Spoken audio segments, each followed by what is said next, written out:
This is a little bit of a public service announcement for mechanical keyboards. So oftentimes, keyboard manufacturers will use the term quiet when referring to mechanical keyboards that use linear switches. I think the term quiet is pretty misleading because that's not really quiet, is it? I mean, of course I was using an excessive amount of force there. You would never use that much force when you're actually typing, but this is not quiet, especially when you compare it to a membrane keyboard. This is the same amount of force that I used with the mechanical keyboard, but this is much quieter than this.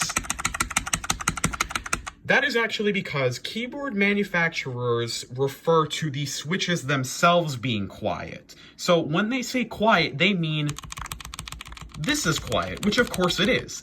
This is the sound of the keycap bottoming out. So when keyboard manufacturers say quiet, they mean this is quiet, not this.